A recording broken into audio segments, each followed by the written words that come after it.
This is a Media Lab podcast.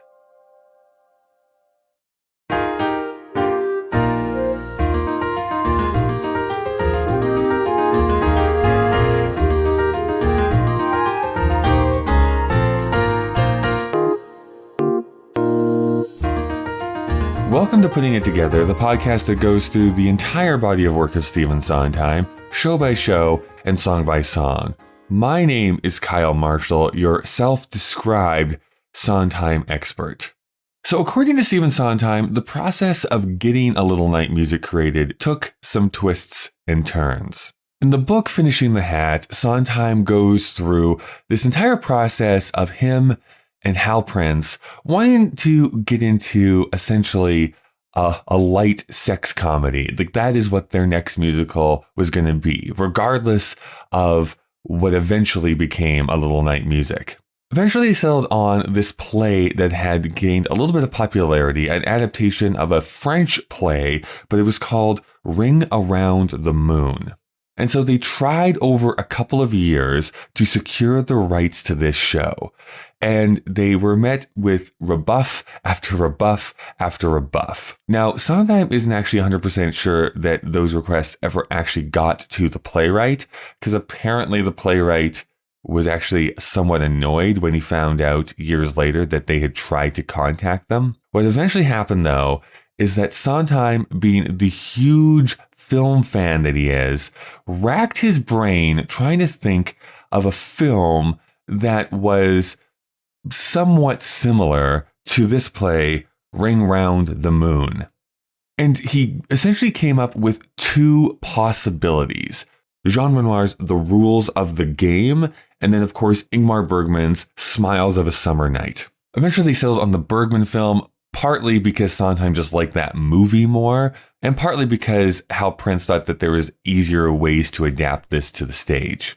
I think what's actually pretty funny about this whole entire situation is the fact that when they approached Bergman, he gave them his blessing, but said, I'll give the rights to you, but you have to change the title. It cannot be Smiles of a Summer Night on stage. And so they came up with this idea of calling it A Little Night Music. There is a small exception to that rule in that when it is produced in Vienna, they are able to call it Smiles of a Summer Night because the literal translation of A Little Night Music turns into Eine kleine Nachtmusik. That's so bad. I'm so sorry. But of course, that is like the real famous Mozart piece. So they're able to not call it that when it's over there. The next thing that the creative team had to decide on is how to actually tell this story. Now, you'll recall we are right after Company and Follies, two shows in which Sondheim was really experimenting with form in many ways, specifically like what musical theater actually was. Both of those shows aren't really straightforward, plot-driven shows. We jump in and out of time, like in the case of Company, it's really just a bunch of vignettes strung together. And in Follies, we kind of just abandon the characters at a certain point and then just do like 40 minutes straight of music. And in a similar way, what the original concept Sondheim wanted to play around with is having the Madame Armfeldt character playing her cards like you see her when you first meet her in this show. And each time she flipped open a card, a different scenario would happen on stage, and potentially different endings would happen throughout the show. However, the book writer Hugh Wheeler basically said, absolutely not. I'm going to write a show that is essentially from point A to point B with no diversions in between. It's going to be a very straight telling of this film adapted to the stage. So then what Sondheim decided to do was just experiment with the form that his music took. And the original idea was to have literally every song be a waltz, like it being in that 3/4 time. That was fluxed a little bit. There is sometimes multiples of 3/4 time, but it's not strictly in waltz time signature for the entire show. A lot of the songs are, but not every single one. Today, I don't have a guest. It's just going to be me going through how this show is introduced to the audience. And before we get into the show proper, I do have some things that I want to address. First off, I got an email. specifically about last week's episode. Now, I'm not going to name the person who sent this in, mostly because I did not get their permission to state their name, but they did have some feedback that they wanted to provide on our discussion that me and Dave had last week on Smiles of a Summer Night. They are from Sweden, and they felt that there was a bit of a disrespectful tone that was set throughout that entire episode. Specifically, there's this paragraph that I want to highlight from their email. If the person you've decided to add something to your show is supposed to do just that, add something, why not choose someone that knows of the work of Ingmar Bergman and not just have a secondhand vague idea of his work? I'm quite sure that you're able to find someone with such skills, considering the body of work of Ingmar Bergman, how Smiles of a Summer Night was received and generally is regarded by those who have seen it and not been forced to do so, as seemed to be the case with Mr. Yun. This should not be too hard. Calling people who want to adapt Ingmar Bergman's movie Broken People is a very tasteless and disrespectful comment of Mr. Yun's, but on the whole, it goes with this made-up idea of Sweden and of Ingmar Bergman's movies. I would really go on since the episode is full of such stupid comments, but I have better things to do than listen to this again. Once was quite enough. On the whole, being a Swede, knowing and really liking the work of Ingmar Bergman, and being a big fan of Sondheims, this episode really discouraged me from further following you, and I'm very sad to say so, since you've done some very fine work in the past. So I've responded to this person separately, but I did let them know that I was going to address this on the show as well.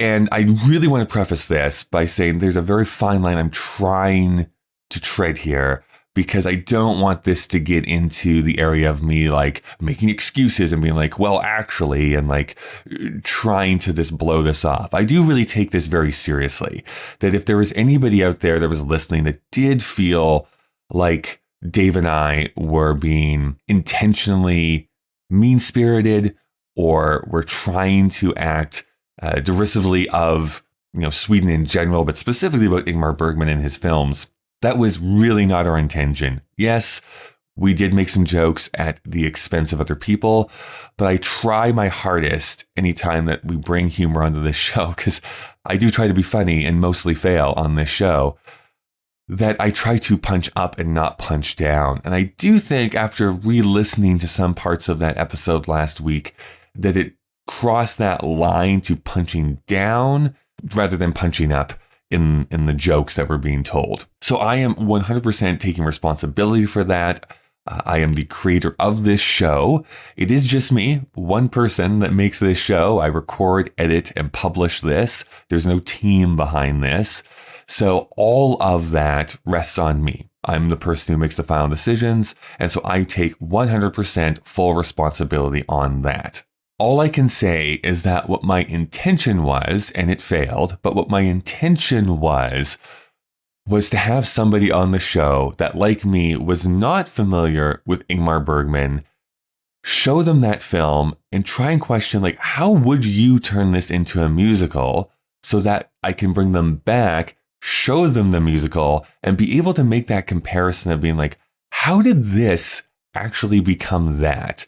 How do they share so many similar plot points and yet are vastly different experiences? So perhaps when Dave comes back to talk about the film version of A Little Night Music, that comparison will be more fully felt. However, again, as I said, that episode speaks for itself, the way that it looks like right now. So I apologize. I'm committed to being better and to really look at what I'm producing, and before I hit publish, making sure that this is not something that is intentionally being inflammatory or negative. I'm not trying to make a negative show. I want this to be a positive show where people can come and enjoy Sondheim and talk about it and all the, surrounding ancillary pieces of art that have been created from this, I think, brilliant man. So that brings us to a hard pivot. There's not a really great way to segue away from this. So a hard pivot over to saying thank you to everyone who helps this show monetarily. If you would like to support this show and help us grow and make this even bigger, better, you can head over to the Patreon page. Please do not donate if it impacts you negatively financially. You can donate really at any level. There are some tiers that have been set up over there, and you do get some goodies because of that. But I do want to give a huge thank you to the God That's Good tier over on Patreon, the Holy Triumvirate of Jack, Todd, and Barry. You can find more information by going to patreon.com/puttingittogetherpodcast. What I'm going to do now is I'm going to thank some sponsors, and then when I return, it'll be me dissecting the opening to a little night music. Putting It Together is a proud member of the Alberta Podcast Network, locally grown, community-supported. The Alberta Podcast Network promotes and supports Alberta-made podcasts and connects their audiences with Alberta-based businesses and organizations. This episode of Putting It Together is brought to you by Back to School Again, a podcast about midlife learners. This next season is presented in partnership with Athabasca University, and host Katrina Ingram interviews educators and grad school students about their experiences.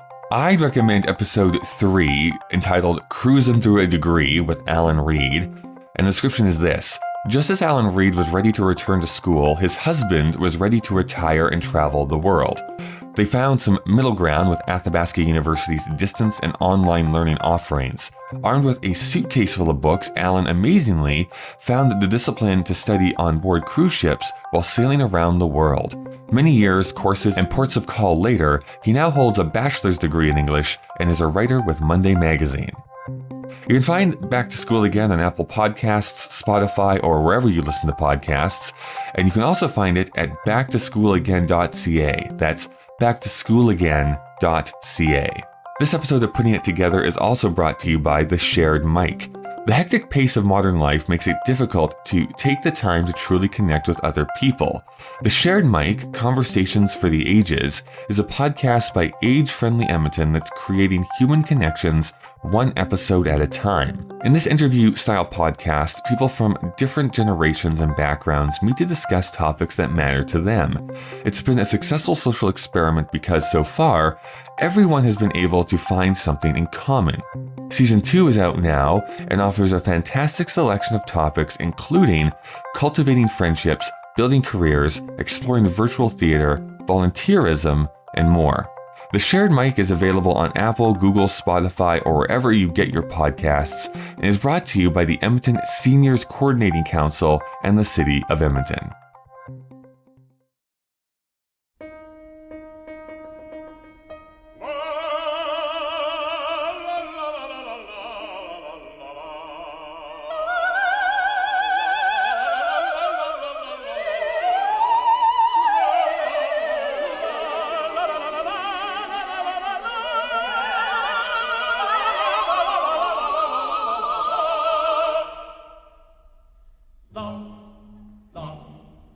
So I've yet to introduce to you the 3 versions of A Little Night Music that we're going to be using here to frame the entire season. So of course we're using the original Broadway cast from 1973, starring Glynis Johns, Cariou, Victoria Mallory, and Patricia Elliott. But we're also going to be using the London Revival cast from 1995 that starred Judi Dench, Laurence Guittard, Joanna Riding, and Patricia Hodge. And then we're also going to be using the Broadway revival from 2009, starring Catherine Zeta-Jones, Angela Lansbury, Alexander Hanson, and Ramona Mallory. You'll notice that I'm not using the movie version this time for this season. I learned my lesson from previous seasons, mostly because they cut a bunch of the songs, and when we get to them, like in this episode, where there's something a little bit different that happens in the film, we'll be addressing it then. So that being said, the way that this show officially opens with what's called the Overture and Night Waltz is perhaps one of the weirdest things that a musical could do. I'm scratching my head if I can think of any other show that does it quite like this. So if you put on a record because you're 75 and like me, still spin records. So if you're listening to a record of A Little Night Music, you're going to be greeted by some a cappella singing by 4 singers. These people do appear throughout the show. Like a Greek chorus, they're called the quintet throughout the show, although some of them do get names, which I'm now blanking on their names later on in the show, but really referred to as the quintet. And then they start to basically hum and sing some of the songs that are going to be in the show. And when I say some, I mean 2. la la la la la la. The old deserted beach that we walked, remember. Remember the cafe in the park where we talked, remember. Remember the tenor on the boat that we chartered belching the Barford ride. Oh, we love. Right, so you have these like baritone men coming out there like la la la la la la la la la la la la la la. I can't sing, as you can tell. I'm sorry. And kind of the two things that they're using for the majority of this song is you have Remember, the song Remember. They hum that, or they use law for that, at least in the original Broadway cast, because they don't do that in the other two versions. In 1995, they actually sing Remember, but in the 2009 version, it is buck wild because they start this song off in a minor key. I think I'm getting my terminology right here at least. They make it sound like a dirge when it starts. It's so depressing. And then it turns into kind of what the rest of this song is, which is that they sing Remember. They sing the full song. So in the 1995 London version and then in the 2009 Broadway version, they actually sing the full song Remember.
Then, if you see this stage, the two couples kind of start to dance on the stage.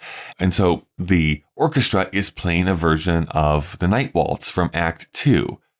And then the other Night Waltz from Act 2, they start to hum again. It is definitely a mood that they are setting. And I'm trying to put it into words from like the original Broadway cast. It's not that it's haunting, but it's like a similar emotion. I'm not even sure how exactly to describe it, like what I feel, but it's an entrance. It is planting a flag. I think it speaks volumes that no other show really has ever tried to do exactly this again.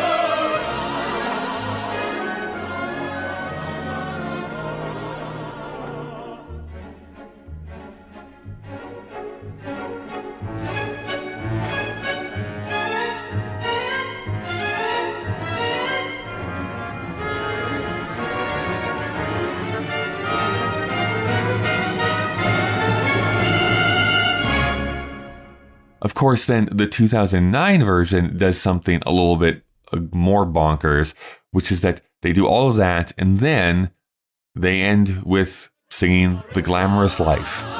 Bring up the curtain, la, la, la. Bring down the curtain, la, la, la. Bring up the curtain, la, la, la. Hi-ho, hi-ho. For the glamorous life. So what even is all of this? I don't know. I don't have a good answer for you. All I can say, this is me, Kyle Marshall speaking, is that how the original Broadway cast does it super works on me. I remember being a teenager and not really understanding the rest of this show whatsoever. I just don't think a lot of 15-year-olds are really into like the sexual mores of early turn of the century romance. Regardless, it hooked me. When you hear those people, and I love those voices on the quintet, they sound so good together. It's like literally listening to butter. If butter was music, if that makes sense. Don't listen to butter. It gets in your ears, it's gross, and it's hard to clean. So that's kind of like the overture and night waltz that introduces you here into the show. And not really a whole lot to talk about. This is partly why I didn't have a guest on for this episode, is because it's like, yes, this is the overture. It introduces the show. You hear a couple of the songs that you're going to hear later on, and that's us getting into the plot. Now, that being said, I mentioned how the movie does certain things a little bit different. Because it is a film, of course, we have the ability to use that camera to our advantage. And so that also means that doing something exactly the way that it was done on the stage might not exactly work in a film medium. I would say that that might be true about this overture. If you had 4 people just come up on screen and just sing la la la, la la to you, don't know how that would go. You know, Sondheim writes in the book Finishing Hat about that very idea about how film is different than theater. And as such, it's like, it doesn't really make sense having a quintet coming and like narrating what's going on in the story. This is also why Tim Burton, cut out that same device from Sweeney Todd. So that definitely impacts the way that The Glamorous Life is performed in the movie, but it also impacts the opening bit. And so what Sondheim did was essentially write a new song called Love Takes Time. I say new song, but that's not entirely true. The melody is the Night Waltz from the second act, again, repurposed here because that doesn't show up in the movie at all, with some new lyrics that are put over top of it. They sing this: love takes time, entirely too much but sublime. Frightening love is, full of quicksand, enlightening love is, full of tricks, and it does take time, which really is rather a crime. Curious love is, self-tormenting, embarrassing love is, unrelenting, a labyrinth love is, just resenting the time love takes, compounds the confusion it makes. One muddles the facts with the fakes, and love is a lecture on how to correct your mistakes. Love takes time, entirely too much but sublime.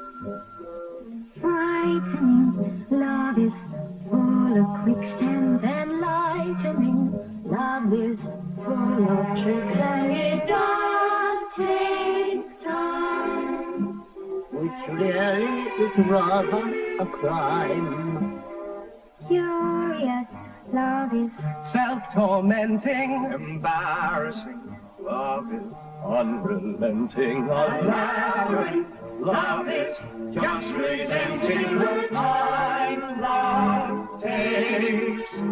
Compound the confusion it makes. One muddles the facts with the fakes. And love is a lecture on how to correct your mistakes. I don't know what it is about this melody in particular that I just love. Like, I want them to continue going on for like multiple minutes. Specifically, there's those sections, right? Like, frightening love is, full of quicksand, enlightening love is. Those sections, I really like them. I'm going so flat here. I shouldn't have had that Coke right before this. It's just so fun, those internal rhymes that are being worked on here, like frightening rhyming with enlightening. And then later on, it's like self-tormenting rhyming with unrelenting. And then later on, resenting. And then as it wraps up, and love is a lecture on how to correct your mistakes. The whole musical phrasing, I think, is just on point, is what I'm trying to say here. What is actually being presented, though, as text in this song is that we really are starting to understand how complicated love is. And as you get older and you have more relationships in your life, this is something we talked about in Follies and in Company, how you kind of start to really empathize with, I think, different people in the show at different points of your life, right? Because love is frightening, but love is also enlightening. You get to know more about yourself when you're in a relationship. It's frightening to take that step and actually profess that love to somebody. But it also takes time, which is a crime because you want to have that feeling right away. But you can't have it right away because love actually requires there to be a partnership. It actually has to be multiple days, weeks, and years for you to really adhere to that and really feel that. One muddles the facts with the fakes. Again, if we've ever been in that arena of love, we know that there's the reality of what's going on and what we kind of make up in our head. Both of us in that relationship can make up in our head, and it's us trying to navigate through those choppy waters, so to speak. So then they all kind of start speaking over each other or singing over each other. And this is essentially what is being said, because sometimes it's hard to parse this out. But what shall I wear? Where is my parasol? Do I compare? Have I missed it? Will I ever? Did he notice? What will they say? Should I care? How does one start it up again? Why can't we stay just the way? Will I ever? Was I ever? Can I ever? And then it ends with Madame Armfeldt saying, I have no questions. What shall I wear? Where is my parasol? Do I compare? Would you dare? Have I missed it? Will I ever? Did he notice? What will they say? Should I care? Must I remember it again? Can't we stay just the way? Will I ever? Would I ever? Can I ever? I have no questions. It's a good comic beat, for sure, and I think that these questions are things that are asked in some various ways throughout the show. Am I good enough for her? Does she still love me? Is he still going to be in love with me? How can I win them back? How does one start up an affair again? All these things are eventually going to be addressed in the show. And as a little side note, I think it's a crime that they cut out the song liaisons from the movie version. You literally still have Hermione Gingold alive and you decide to cut the song? Ridiculous. They come back and sing, love comes first. It matters the most at its worst. You always feel under-rehearsed. One sets the conditions, then finds the positions reversed. The time love takes awakens the heart that it breaks. Consider the new friends it makes. Yes, love is a lecture on how to correct your mistakes.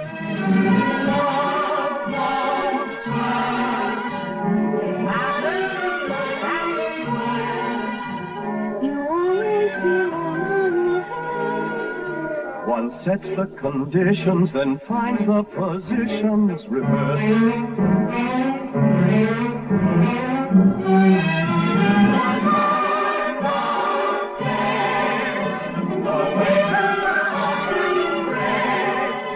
And think of the new friends it makes. Yes, love is a lecture on how to correct your mistakes. Now, the line in the book Finishing the Hat that says, consider the new friends it makes, is not what they actually sing in the movie. In the movie, they say, and think of the new friends it makes. Slightly different, I think kind of means the exact same thing. Of course, my favorite line is, it matters the most at its worst. And to internalize that just for a moment, it's in those certain moments of despair, or like there's just some hard times that relationship is going through. And like, this relationship matters so much. The love I have means so much because we are having an awful time. And I think that can often point to the quality of the relationship. If you're going through a tough time, but you're feeling like relief instead of like feeling heartache, then maybe it's time to, it's time to cut that cord and go on. And I don't know how 100% I feel on this last statement here that says, love is a lecture on how to correct your mistakes. This feels a little bit like getting into a relationship and being like, I'm going to fix them. They might have some things that aren't the best, but I'm pretty sure that I'm going to be able to steer them in the right direction, because that only ends in disaster. Like the Hindenburg coming in for a landing. It's going to end with someone shouting, oh, the humanity. And then it blurs together again here as they sing over each other. What shall I wear? Where is my parasol? Do I compare? Would she dare? Have I missed it? Will I ever? Did he notice? What will they say? Why should I bother? Why should I care? How can I start it? Why can't we stay just the way? Will I ever? Did I ever? Can I ever? How shall I sleep? What am I doing? Am I too cold? Where shall we go? Where were you? Are you so jealous? Will she ever? When does it start? Where's my present? Would she ever? Did she ever? Am I invited? Why did you stop? What if I fail? How will I know? Was I too eager? And it ends on Madame Armfeldt one more time. I have no time. What'd you do? Have I missed it? Did you notice? How can I start it? Did I ever? How shall I sleep? Was she ever? I have no answer. I have no time. See?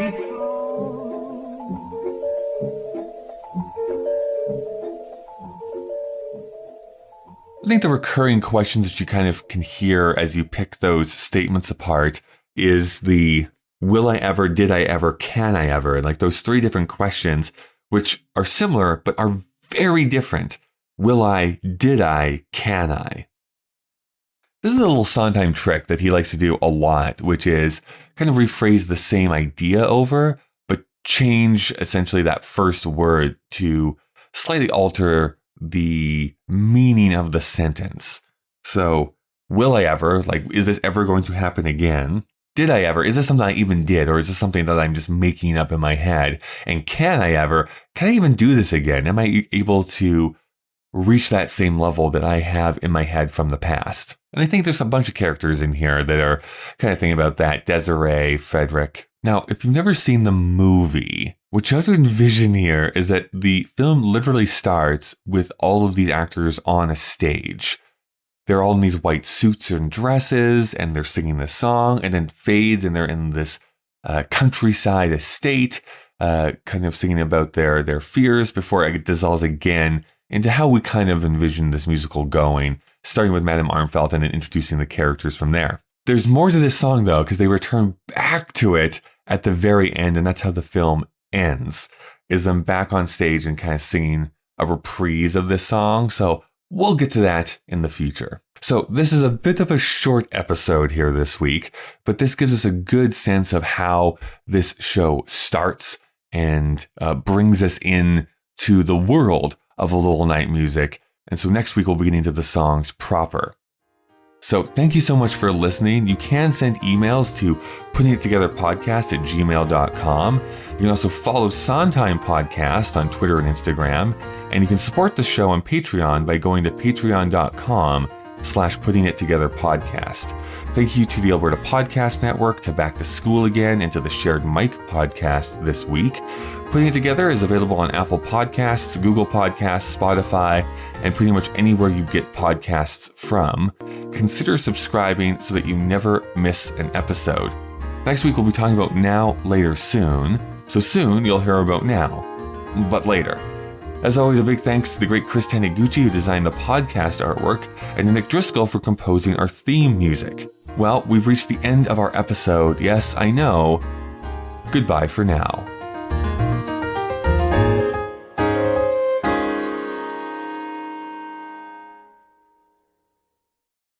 Miss Gingold, Sir. it is reported that you are working on an autobiography, the title of which is How to Grow Old Disgracefully. Is that true? Absolutely right. What does that mean? Well, I'm not working at it at the present moment because, one thing at a time.